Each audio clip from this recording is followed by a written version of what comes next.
was in a lot of trouble, man, and he had a publicist named Ramon Bain. And me and Mike was cool over the years. I always hung out with him and talked with him, and, and like, I was the only one that ever called him the N-word and stuff like that. I just talked crazy to Mike, because, he needed that, he just, hey, man, hey, nobody got no time for that. So, one day, Ramon called me and said, Steve, Michael want to talk to you. I said, what's up, Mike? He said, man, I need to go to church. I just want to go to church. And I said, he said, well, can you take me to church? I said, yeah, man, I'll take you to church, because Mike thought they was going to convict him. And he said, Steve, I didn't do this, man. I just believed him. I've never believed that about Mike. I know him, I've been around him, and that's just me. Everybody else with that last one that came out, he did it. That's you. You don't know. Where all this stuff come from after he dead. And then anyway, that's a longer story, but if you read the GQ article that came out, that exposed everything they did to Michael. Even the little boy came out and said his father made him say all this, blah, blah, blah, blah, blah. It's all true. They just was doing this, brother. So he said, hey, man, I want to go to church. So I said, okay, man. So I called up my buddy Chip Murray that owns Chip Murray Episcopal AME Church over off of Jefferson and Adams off of Crenshaw. Adams over there, somewhere in that area off of Crenshaw. And I called him up. He said, Michael wants to come to this church. And I said, yeah, man, he wants you to talk with him and pray for him. And so I said, Mike, I'm gonna come pick you up and we can go to church. So Mike had took the entire floor of the Beverly Wilshire Hotel and gutted it and just turned it into his own place. So I'm in there, man, and I said, Mike, we gotta go to church. It's black people, we gotta go now. We gotta get parking and everything. I said, Mike, did you tell anybody you was going to church? Oh no, I wanted it to be a secret. I said, okay, cool.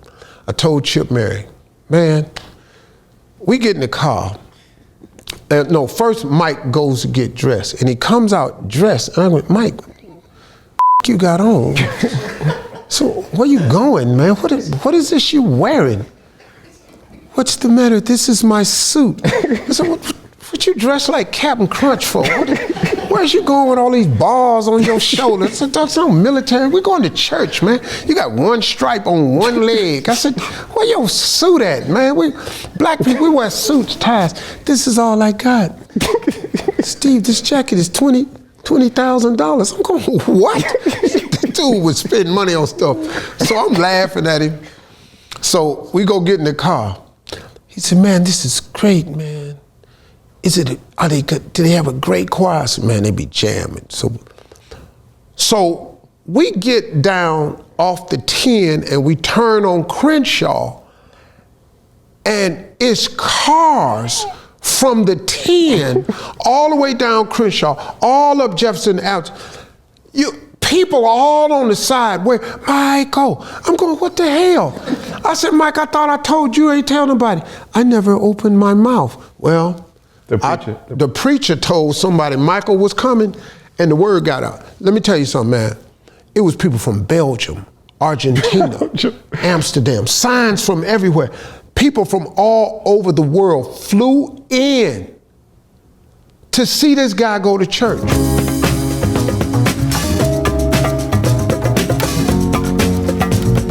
So we finally, took us a long time to get through all the crowd and stuff. Police escorts got everybody out the way.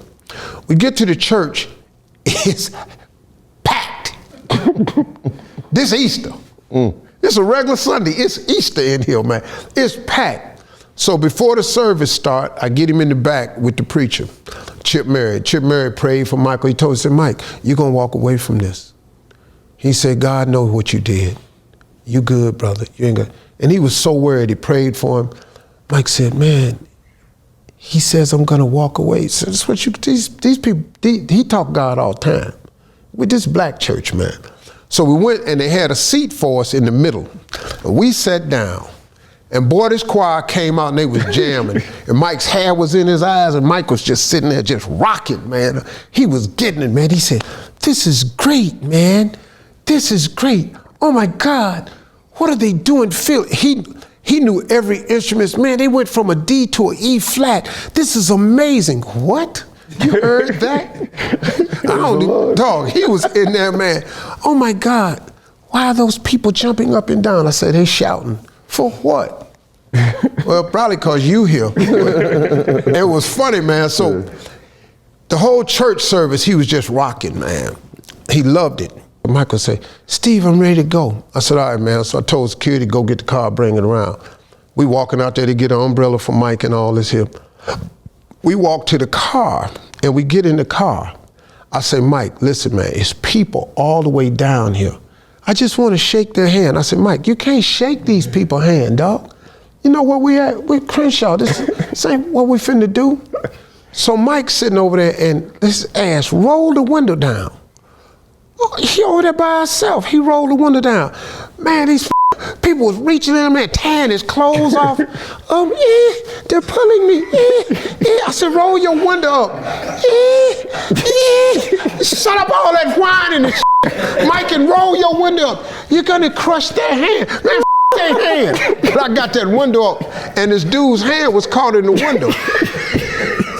He said, and so now the car picking up speed and the dude is running with his hand crushed in the window. It's a real thriller. So Mike said, "Steve, stop the car. He's gonna get hurt." Man, him. We all gonna get hurt if we don't get out of here. So I told the dude, "Speed up, man." So the driver sped up and I opened the window just a little bit and he got his hand out. He said, "Steve, you were gonna drag the poor man." I said, "Didn't I tell your ass not to open the window?" "It is your fault, Mike." He said, "You're crazy. You're just talking to me so crazy." I said, "I'm trying to save your ass. You don't know how to fight." In here talking about, they're tearing my clothes off. What is your ass? You think they gonna do? So we get all the way back to the hotel and they take us through the back. And Mike done stepped in some gum somewhere. So we on the elevator and he raised his foot up and his gum down from his foot down to the floor. He said, "Steve, there's gum on my shoe." I said, "And what the I'm supposed to do?" I said, "Mike, I don't get gum off nobody's shoe, man. But it's on my shoe." Now security, they up there laughing their ass off because nobody talked to Mike like that. "But it's gum on my shoe." "What the I'm supposed to do?" So, man, rub that off. The elevator opened and them two damn mopeds is. I said, "Man, we ain't got time for this. Let's walk down here."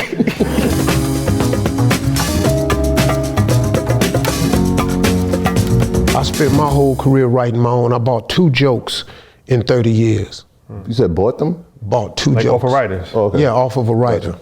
I bought a funeral joke from Prescott, comedian out of Memphis. I bought a funeral joke from Prescott, and I bought something else from Prescott. I don't remember that joke, but I bought it and then didn't use it right. But that funeral joke that I never put on tape, one of the funniest pieces I've ever gotten.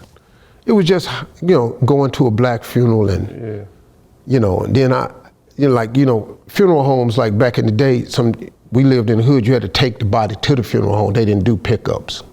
So my uncle died and we came home and he was dead and we had to take him to the funeral home. Now me and my nephew, we 10.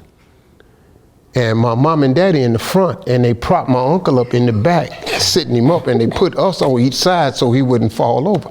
You know how traumatized I was, man? We make a left turn, he on me, mama, he on me. You shut up and leave my brother, quick, pushing him. You know how hard it is to ride with your first dead person, and you and your brother is bookends trying to prop his ass up. We could have Bernie's. Bruh, hey, dog, listen to me. You need therapy after that. You got to go to therapy. And I wrote a whole joke about that and taking him up there and took the suit down there for the funeral director to dress him in and everything. We get to the funeral and we open up the casket and my uncle ain't got the suit on. He got on a Michael Jordan jogging suit with number 23 on it. The funeral director had the suit on. The funeral director had the suit on. I had wrote this. It was that was one of the greatest jokes. Oh, man.